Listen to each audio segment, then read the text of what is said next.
Bom dia, irmãos. Nós vamos primeiro abrir a Bíblia.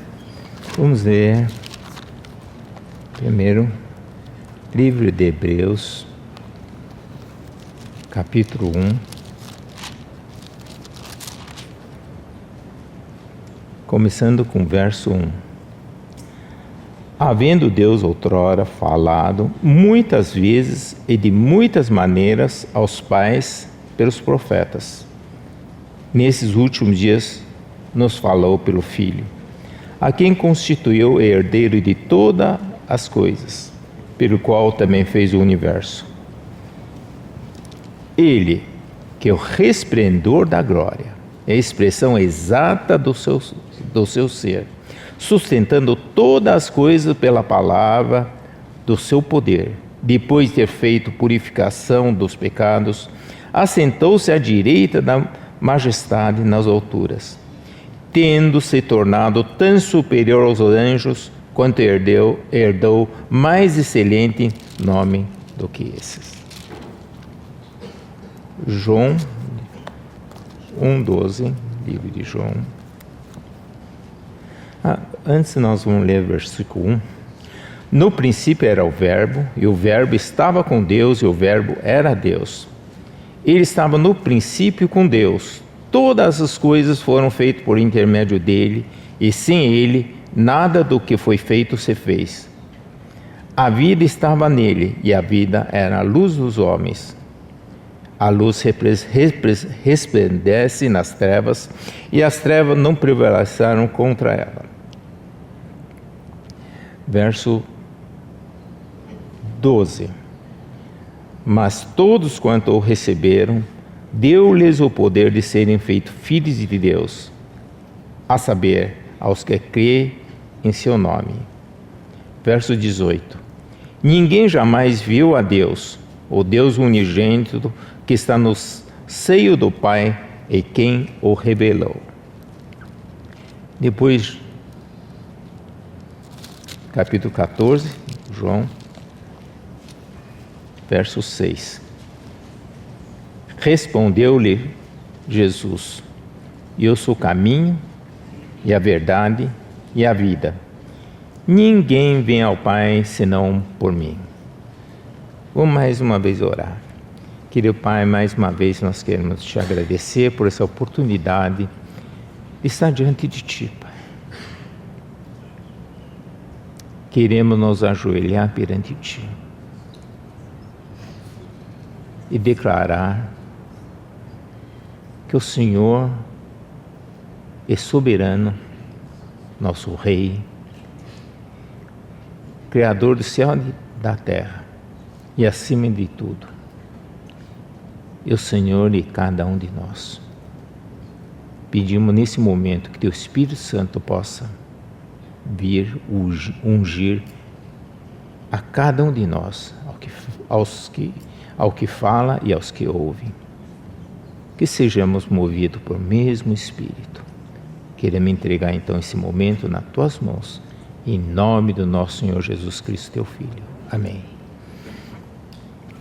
A essa altura, creio que nós já devemos estar, todos nós sabemos do tema, né, dessa conferência, que Jesus como o centro, lugar de convergência de todas as coisas. Nós já tivemos essa oportunidade de ter ouvido aos irmãos, e eu creio que nesse momento já temos, eu diria, uma visão bastante clara do que o Senhor quer nos trazer essa semana. Então devemos prosseguir nesse instante. E eu estou com a responsabilidade de trazer para os irmãos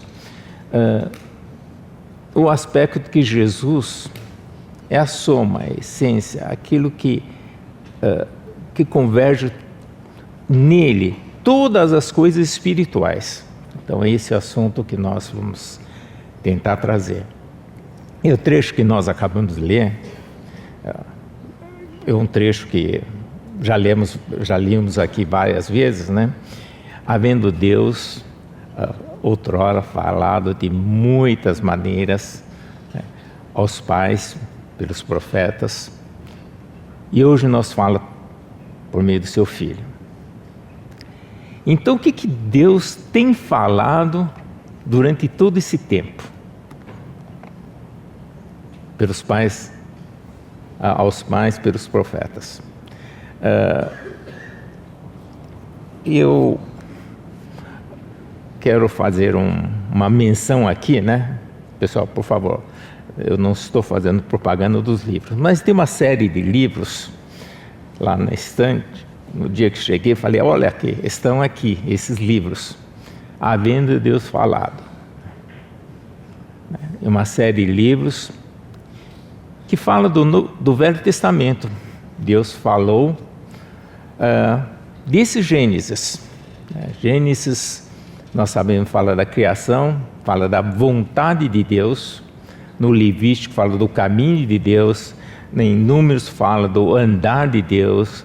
Em Deuteronômio fala da palavra de Deus. Em Josué fala como o povo judeu possui a terra.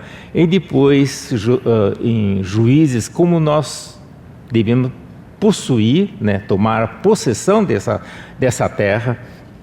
Depois a gente chega lá no Ruth e a gente vê a graça, né, como o Senhor restaura a herança. E depois 1 Samuel. Nós vemos então que o Senhor levanta o seu vaso.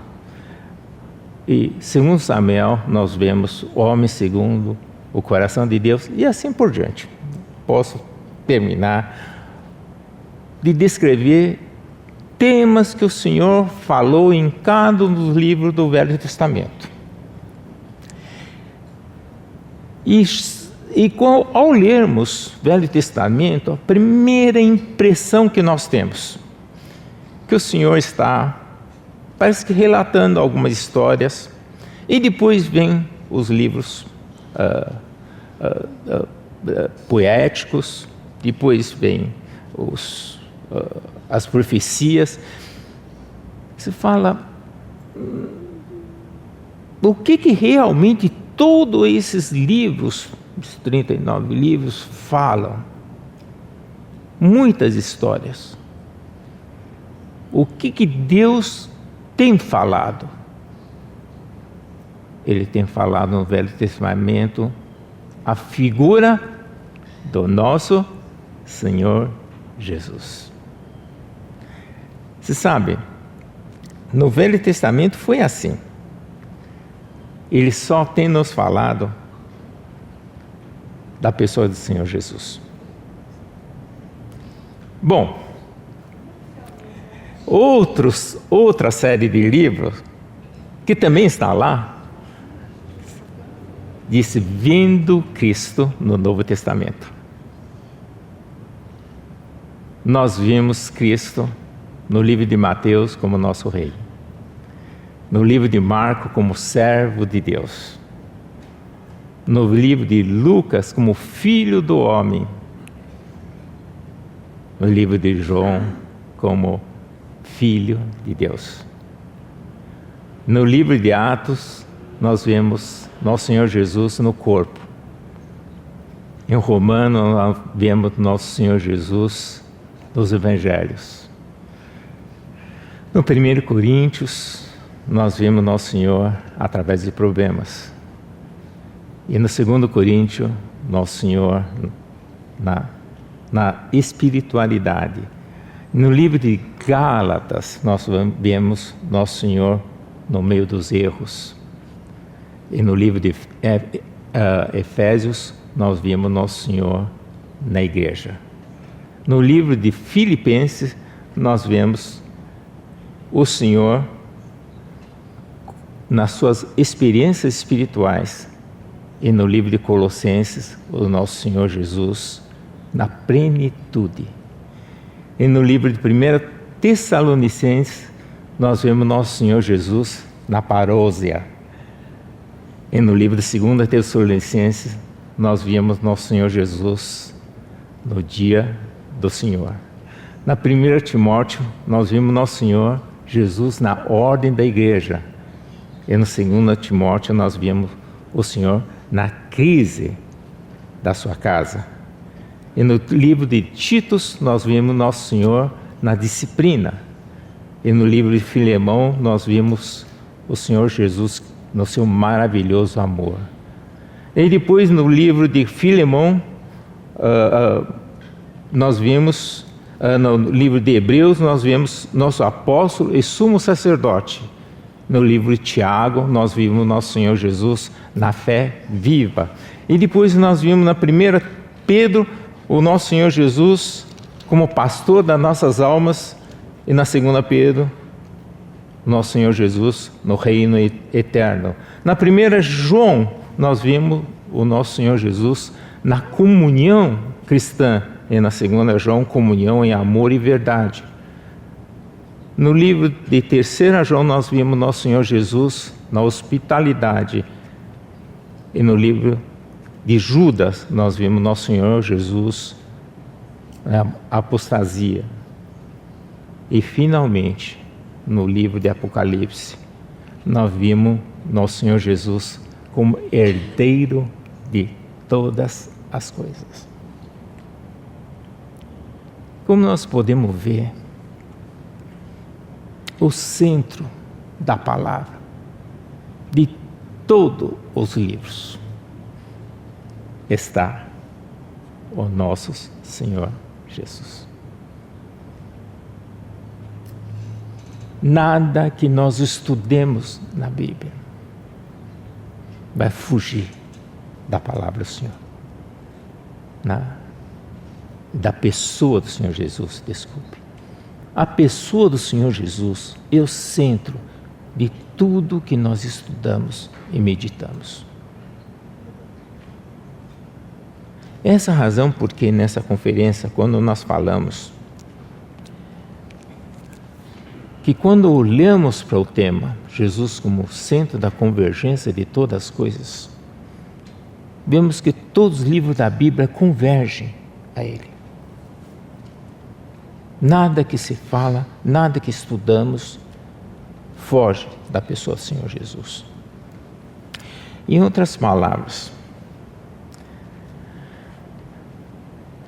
no tema que nós temos de falar das coisas espirituais, não temos dúvida que todas as coisas espirituais têm também como centro a pessoa do Senhor Jesus.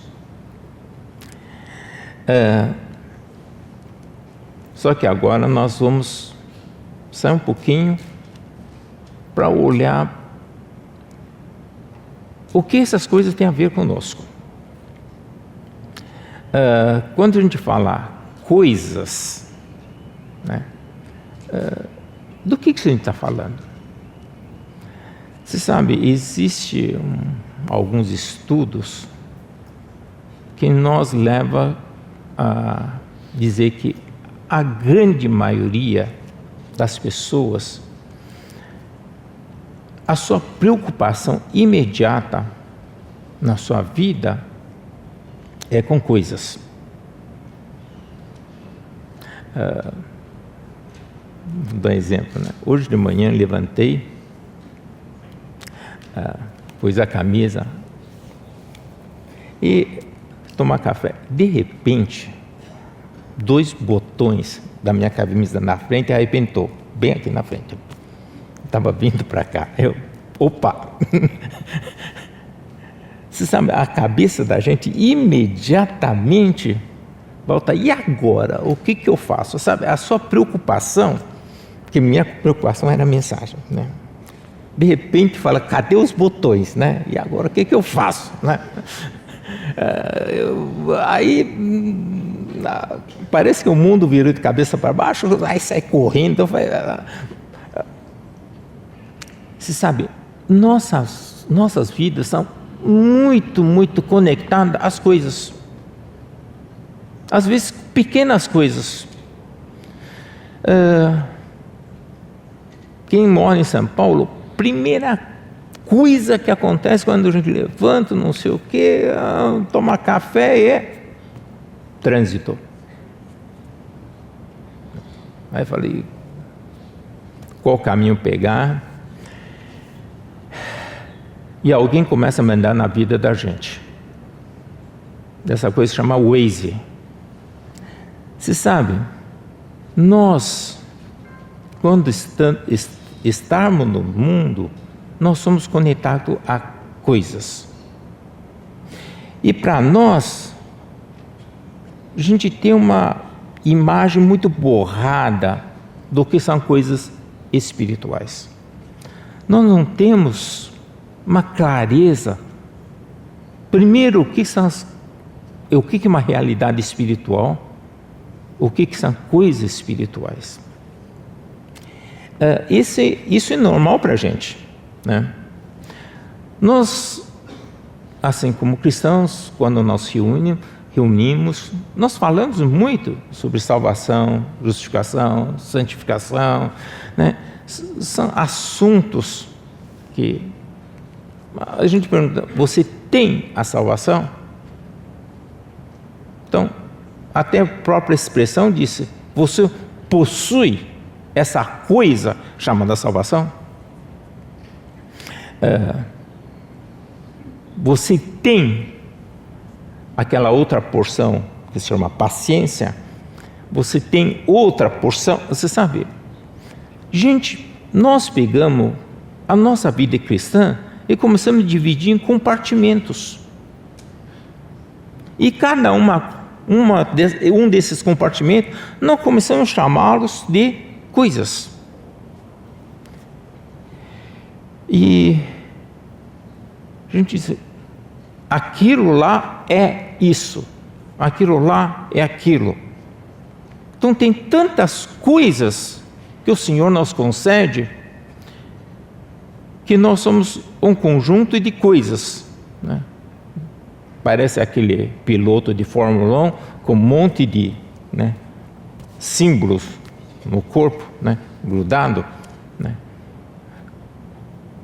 Uma coisa chama salvação, santificação, a gente gruda um monte de coisa, né?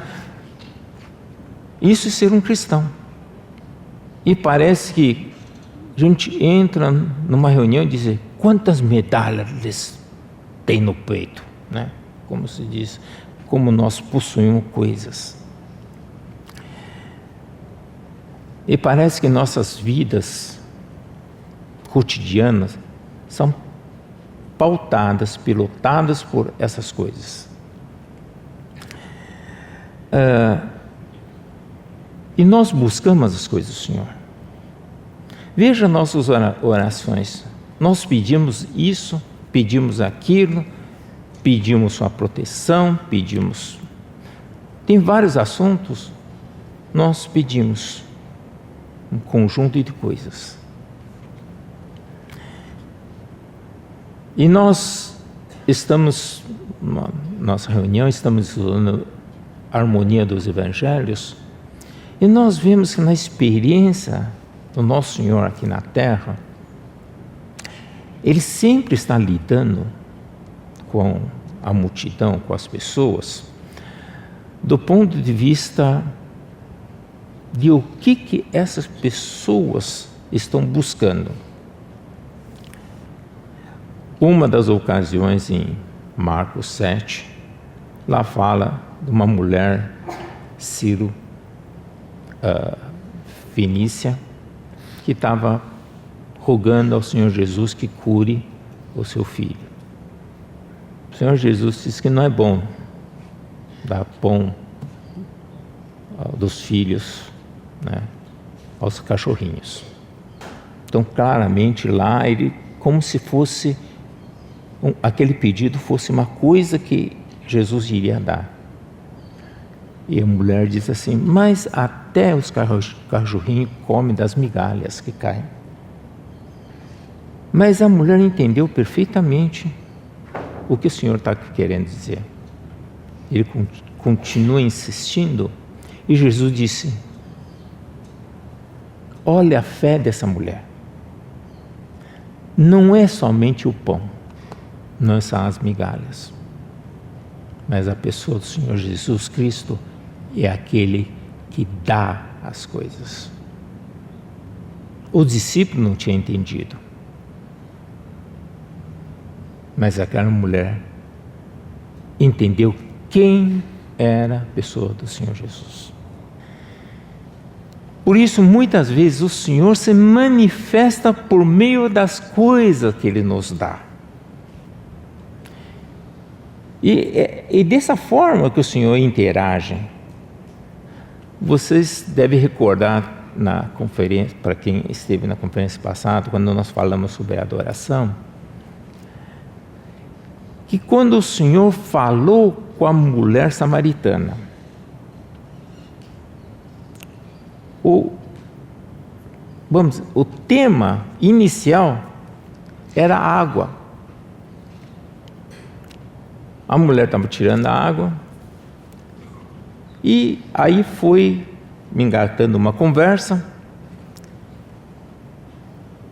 em que ela desencadeou em adoração. Mas Jesus falou da água viva. A mulher disse: eu quero essa água. Porque a água que eu lhe der é uma água eterna, que jorra para a vida eterna. Ela disse: eu quero essa água. Em vários sentidos. Ela tem que labutar para obter a água de cada dia. Ela sabe que uma necessidade física, o que significa? Mas Jesus de repente saiu do plano físico e pulou para um plano mais alto. Eu não estou falando só do plano físico, eu estou falando do plano espiritual. Engraçado que nós temos uma tendência a permanecer no plano físico, em todas as coisas. E nós temos dificuldade de olhar que atrás de todas as coisas físicas, o Senhor nos mostra que existe um plano espiritual. Então, assim como em Mateus, no Mateus 14, fala da multiplicação dos pães. Esse milagre de multiplicação dos pães é um registro interessante nos evangelhos. Muito dos sinais,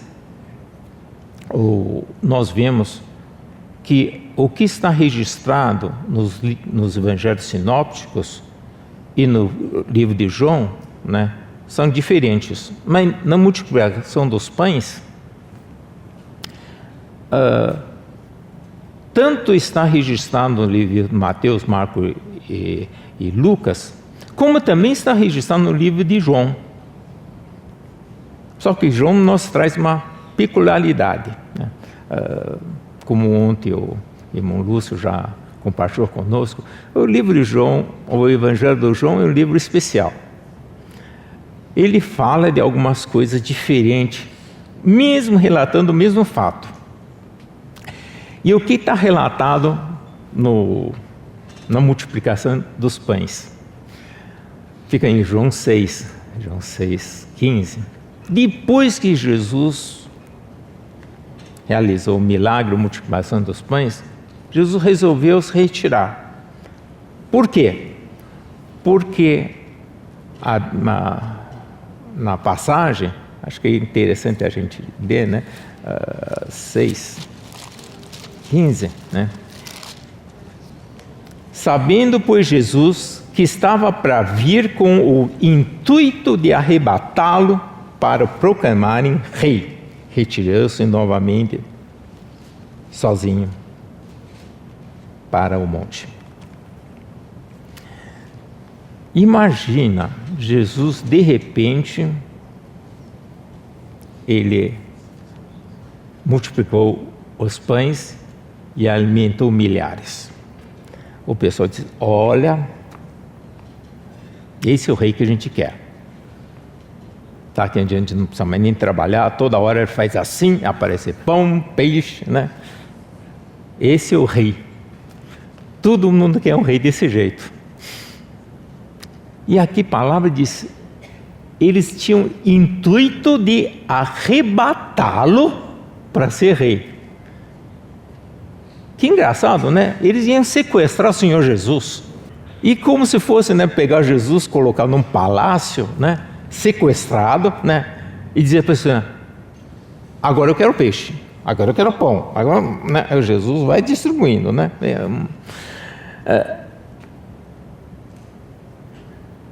A gente dá risada, mas muitas vezes nós olhamos para Jesus do mesmo jeito,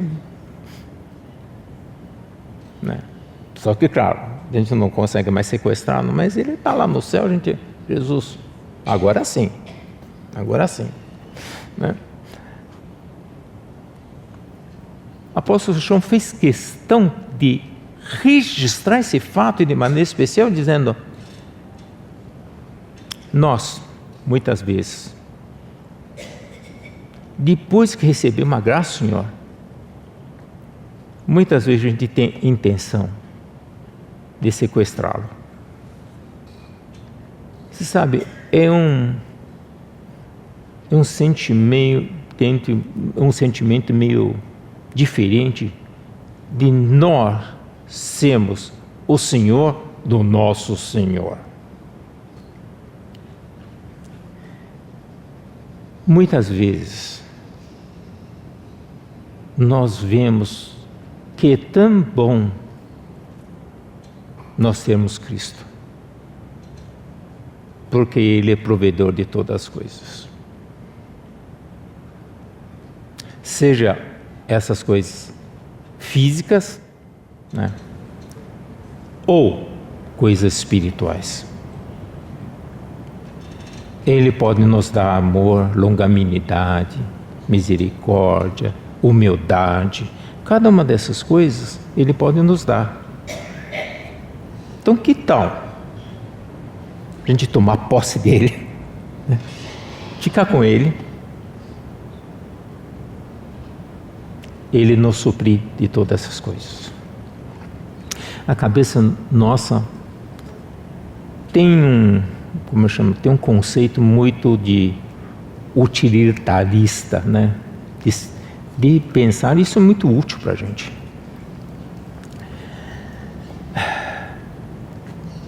Claro, o Senhor sabe das nossas fraquezas. Por incrível que pareça, mesmo que às vezes a gente pense desse jeito, a gente pede para o Senhor em oração, Ele nos concede, mesmo a gente estando com o conceito errado. Por quê? Porque Ele é misericordioso. Ele sabe das nossas fraquezas. Mas essa não é a intenção dEle, de que nós tivéssemos um conceito desse tipo. Ele nos fala no Mateus 5, 6, 7, no Sermão da Montanha. Ele fala, o conceito não é bem esse. Se a gente for de novo ler o Sermão da Montanha, ele sempre está tentando mudar para o outro lado. Diz, olha o que vocês estão buscando. Vocês estão preocupados com isso dia a dia? O que havemos de comer, o que havemos de vestir? Vocês, se forem meus discípulos, não podem, não devem estar se preocupando com essas coisas. Olha os lírios do campo. Olha que coisa linda que está lá. Eles não precisaram se preocupar com isso. Finalmente ele disse, busca em primeiro lugar o reino de Deus, sua justiça, e todas as coisas vos serão acrescentadas. Isso mostra como nós somos assim, ligado às coisas. Se a gente meditar quanto tempo nós gastamos, por que nós trabalhamos tanto? Muitas das vezes, aquele carro novo, aquela casa nova, aquela roupa nova, parece que aquilo nos impulsiona.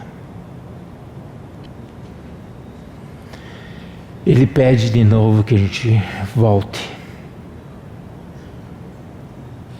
Olha no Senhor das coisas. primeiro nível das coisas, todas as coisas físicas, o Senhor, Criador do céu e da terra. As coisas físicas pertencem a Ele. E mais acima, todas as coisas espirituais derivam dele. E por isso a Bíblia inteira fala do nosso Senhor Jesus Cristo. Ele é o centro de tudo. Por isso, tem coisas, depois de um certo tempo, a nossa perspectiva, eles têm que mudar. E então, nós descobrimos que a paz, por exemplo, é mais importante do que possuir algo. Que às vezes, quando a gente percebe que o que vale são aquele sentimento de acolhimento, daquilo que o Senhor nos dá. Então a gente vai perceber que as coisas mais internas têm muito mais valor do que coisas.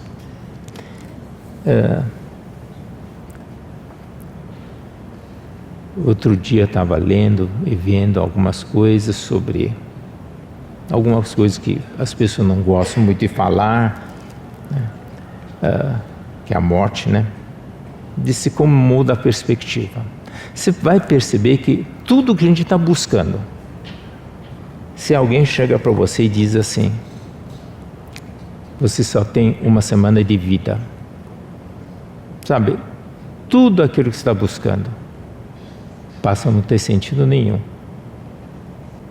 Você vai perceber que aquilo não vale nada. Nada, nada, nada. Estou falando vida física. É o melhor momento de reflexão. Por quê? Você começa a focar não mais em dias. Nós vivemos, se nós fôssemos permanecer aqui na Terra eternamente. Não. Busca, em primeiro lugar, as coisas de Deus. E o resto será vos dado. Por isso, com o pecado original, a grande, vamos dizer, a grande armadilha do diabo foi mudar o nosso olhar daquilo coisa que são do alto para as coisas físicas. Esse mundo, por que está tão materialista? Porque sempre essa foi a intenção do inimigo. Se a gente examinar a tentação do diabo com o nosso Senhor Jesus, é essencialmente isso. Por que tem que transformar a pedra em pão? Pão, coisa física. Meu Jesus, nem só de pão o homem vai viver, mas de toda a palavra da boca do Senhor. Ou seja, o Senhor de novo volta ao original. O que vale são as coisas de cima. Ele quer dar toda a riqueza do mundo. De novo, é a mesma armadilha desse início. Nós temos também essa dificuldade como cristão. Depois de um certo tempo, a gente começa a amadurecer e a gente também percebe que não é a busca das coisas físicas, mas das coisas espirituais. Então a gente começa a buscar as coisas espirituais. Mas mesmo assim nós temos dificuldade de saber o que buscar. Porque as coisas espirituais são mais abstratas. Às vezes a gente viaja e faz viagens assim que a gente quer estudar as coisas do Senhor. E nós vimos em muitos lugares as tentativas de traduzir aquilo que é essa experiência espirituais em símbolos. Por quê? Os símbolos são menos físicos, mas os símbolos, eles são muito fortes. Aliás, o mundo também percebeu isso. Eu não sei quantos daqui trabalham com marketing, por exemplo. Antigamente, marketing era mostrar um produto que funciona, né? Que faz isso, faz aquilo. Mas hoje em dia, quem trabalha com essa área disse, é mais importante eu vender uma ideia do que vender produto. Vender uma marca. A gente usa marca, a gente não usa roupa, a gente usa marcas. Então, por quê? Porque o conceito vai estar na mente da gente. As coisas físicas estão na mão da gente. Tem uma diferença grande. E quando a gente vive o cristianismo, muitas vezes a gente vive também com marcas. Quando marca, não estou dizendo que a gente tem um símbolo, um logo, coisa assim. Mas a gente vive muito de simbologias, né? De rituais, desse tipo de coisa. E às vezes é difícil nós separarmos aquilo que é símbolo e aquilo que é real. Por isso, sempre a gente tem que fazer reexame. Por que a gente tem esse ritual? Por que a gente usa esses símbolos? Onde está a realidade e onde estão os símbolos? Porque quando a gente começa a ter símbolo ficando muito forte, a gente esquece da realidade. Onde é que está a realidade? Sempre a gente tem que voltar e olhar para o Senhor Jesus. O Senhor Jesus, na noite que foi traído, pegou o pão, partiu e disse: esse é o meu corpo dado por vós, faz isso em memória de mim. Ele instituiu um símbolo. Mas aquele símbolo, ele quer retratar na pessoa dele. O foco é no Senhor Jesus, não no pão.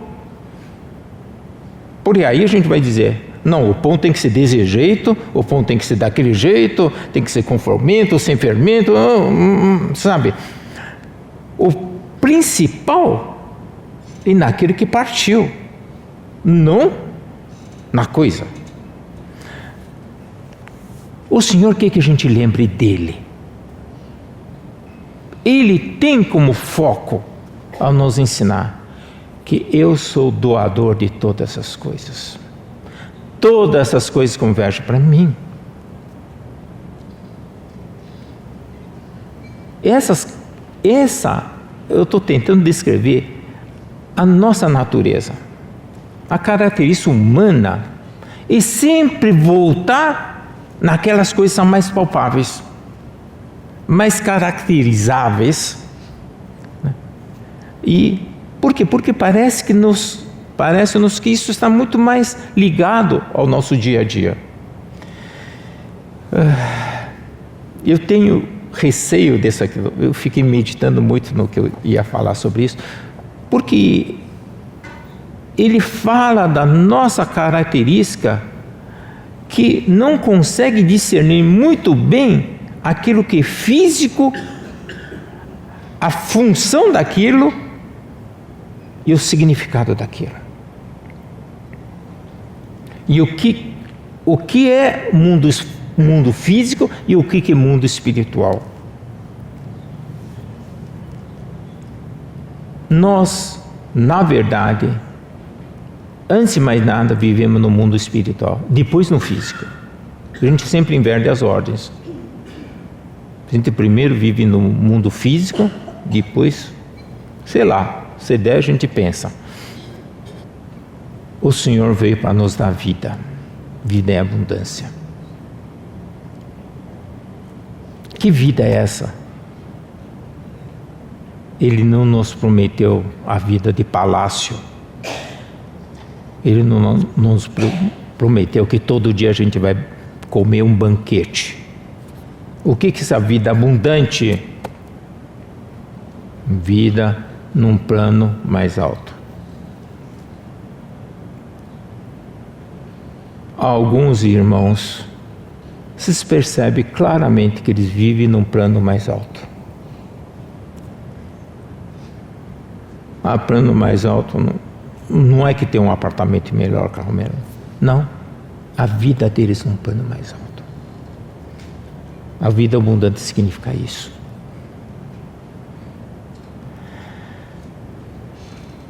Então o Senhor é a soma de todas as coisas espirituais. E nós, durante essas sessões, nós vamos falar o que são essas coisas espirituais e o que ele significa para a nossa vida. Tá? Não queria deixar isso tão pesado, tão abstrato, mas estou com dificuldade de trazer mais alguns termos mais na terra. Por quê? Porque quando a gente fala das coisas espirituais, a gente fala das coisas abstratas mesmo, né? Não sei se devo contar isso ou não, mas é meio piada assim, né? Você sabe que em 1931 duas pessoas se encontraram, famosas, Charlie Chaplin e Einstein, né? Aí os dois conversaram, mas estou falando história real, hein? Uma conversa real entre eles. Aí o Einstein chegou para Charlie Chaplin e diz assim: eu admiro muito você, porque Charlie Chaplin ele é praticamente precursor de cinema, né? Cinema mudo, né? Ele disse: olha, eu admiro muito você, Charlie Chaplin, porque você consegue, sem falar uma palavra, e fazer o mundo inteiro te entender. Aí Charlie Chaplin olhou para Einstein: mas eu te admiro muito mais, porque o mundo inteiro te admira sem entender nada que você fala.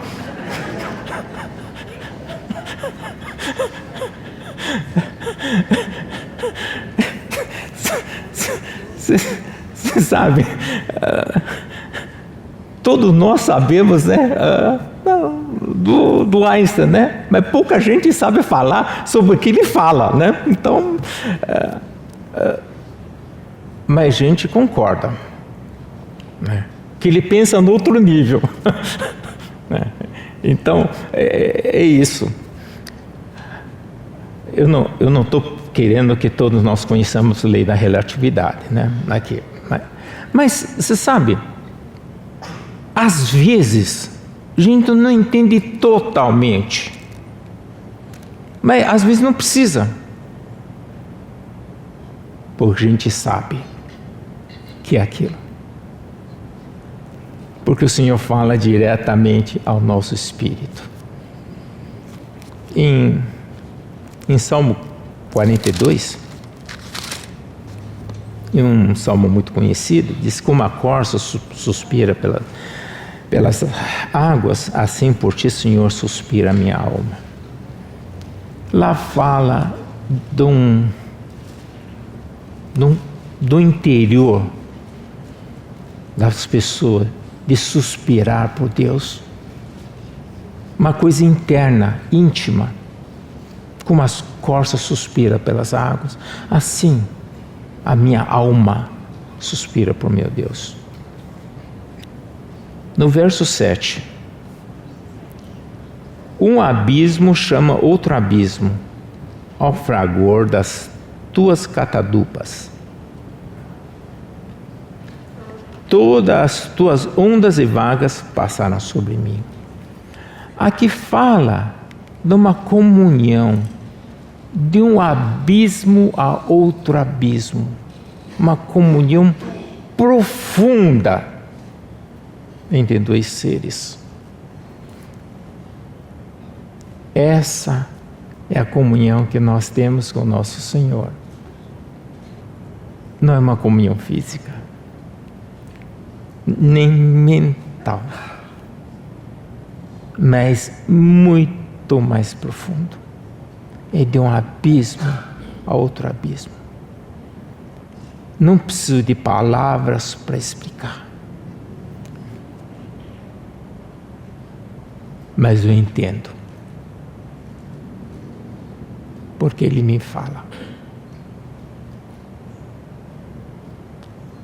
As coisas espirituais não necessitam de uma tradução intermediária. Ela se comunica internamente. Às vezes, as pessoas que estão casadas há muito tempo, e eu estou nessa faixa, né? O marido e mulher, eles começam a se entender. Estou falando, começa a se entender, né? Eles, um olha para o outro. Na verdade, já sabe. O grande problema no casal mais idoso é quando fala. Porque quando um vai falar, o outro já sabe o que tem que falar, o que o outro vai falar. Ele fala, mas não precisa falar, né? Não precisa mesmo. Porque você já sabe. E quando fala, estraga, né? Não é, desculpe, né? Não é que estraga, né? Mas às vezes quando pega no pé, né? Às vezes, torneira meio aberta, você não precisa falar, o outro já sabe o que você vai falar, fecha a torneira, né? Mas só olhar já serve, né? Você vai ver que a comunicação não precisa ser mais mediada. O Senhor fala direto ao nosso coração. Eu desviei um pouco, mas eu queria só expor como é gostoso estar com o Senhor, com Ele falando diretamente a gente. É muito difícil explicar para os outros. Não precisa de intermediário. É só um abismo a outro abismo. Que coisa mais linda. Quando se tira um tempo em silêncio para curtir essa comunhão.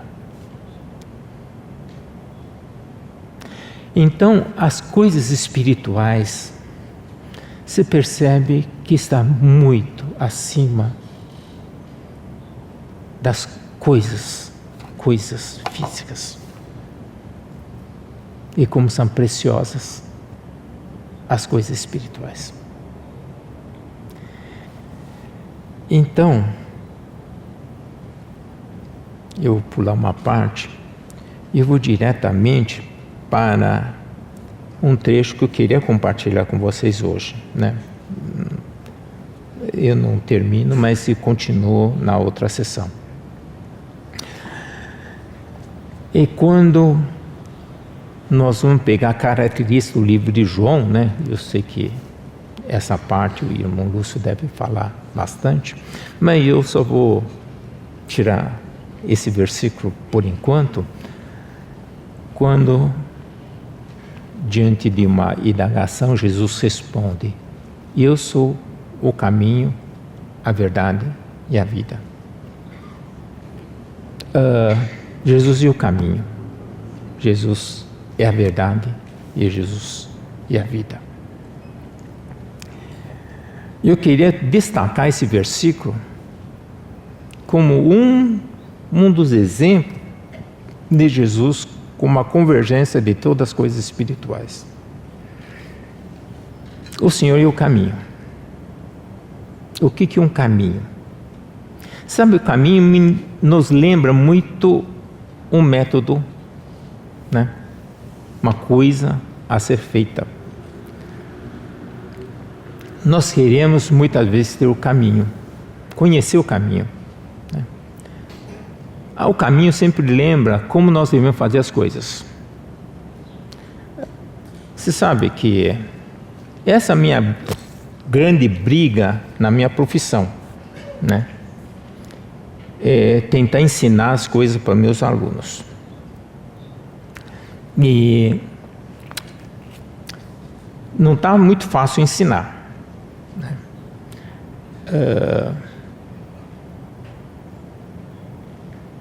Porque a gente sempre quer explicar por quê, o quê, e os alunos não têm paciência nenhuma querendo aprender, né?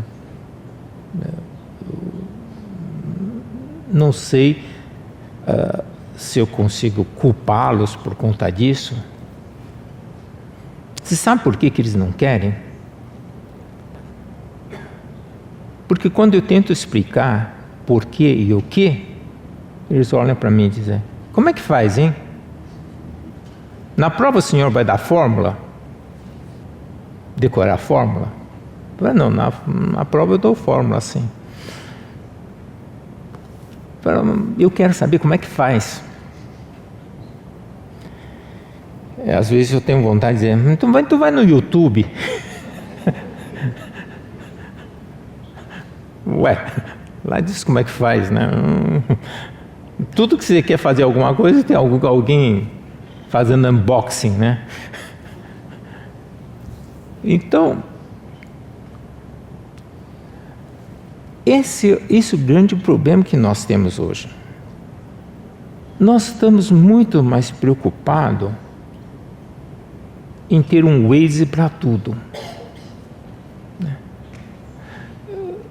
Às vezes eu me irrito, né? Aliás, na viagem para cá eu tive um problema de brigar com o Waze, né?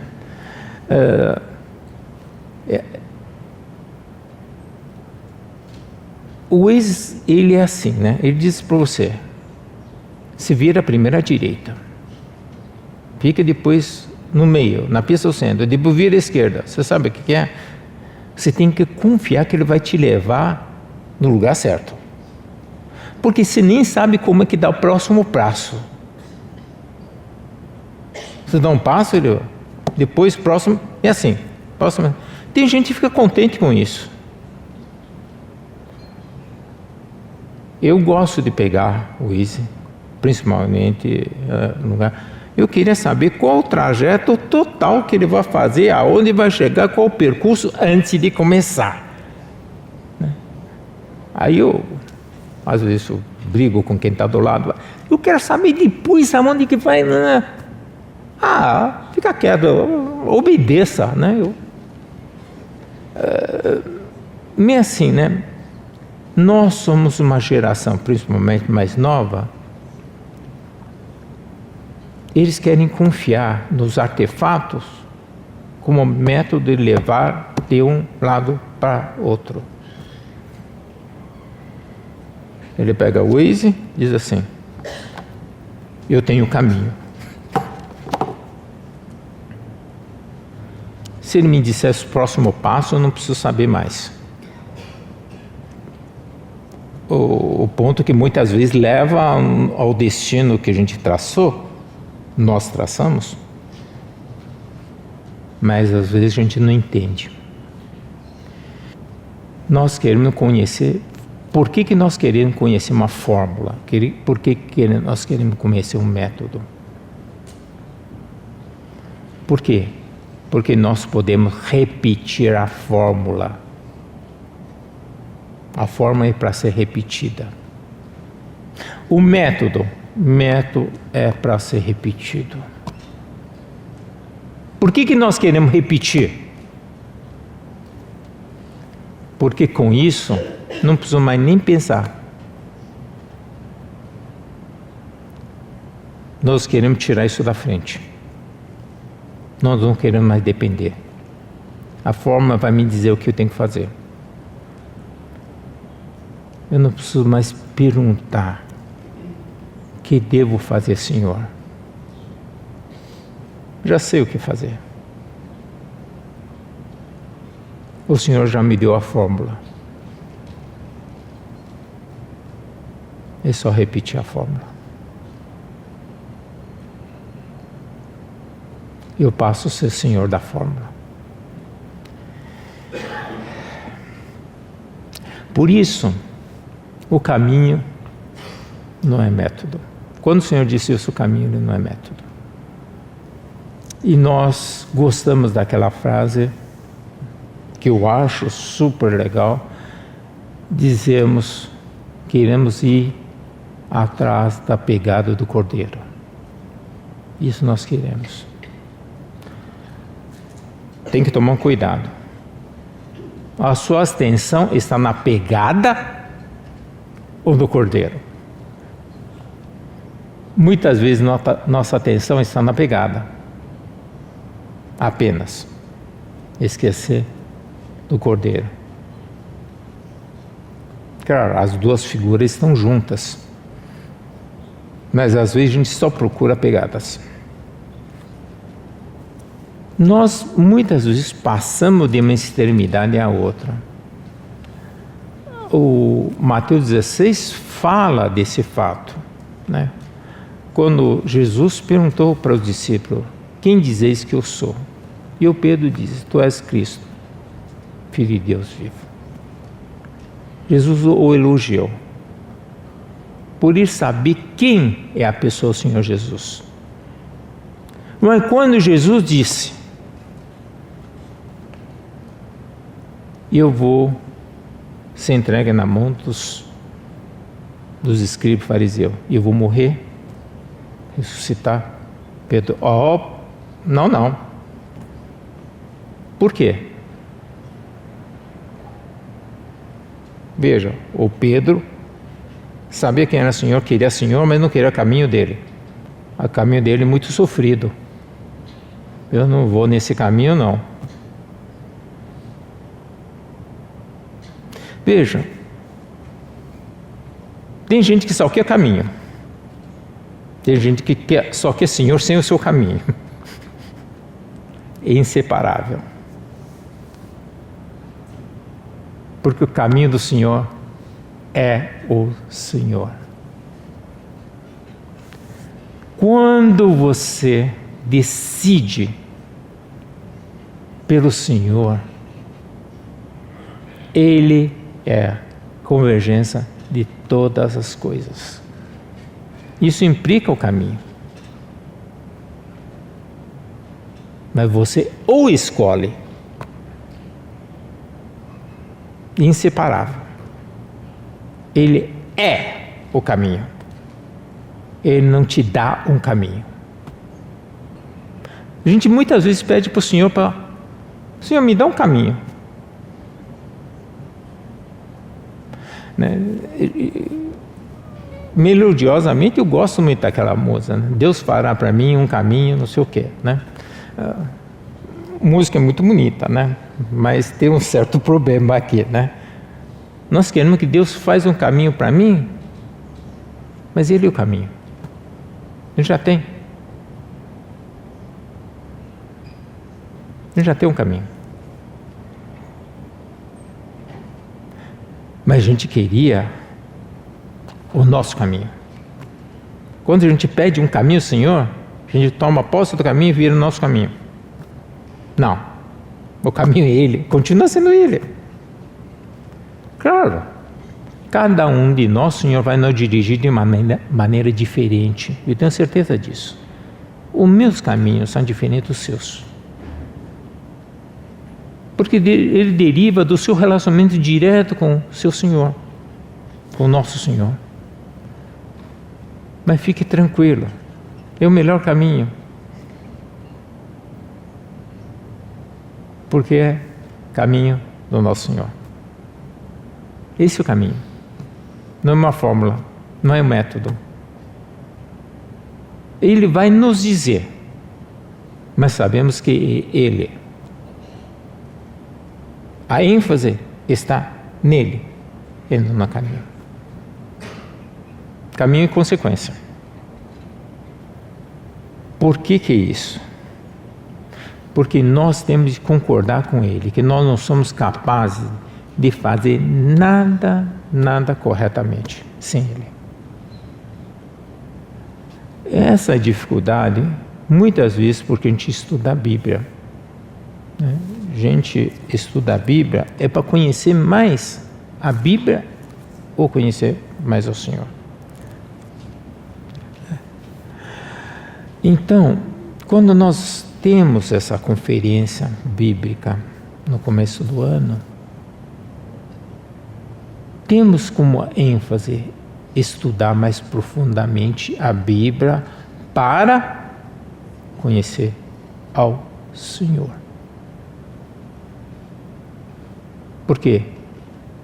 Porque Ele é o caminho. Amanhã a gente prossegue na verdade e a vida, né?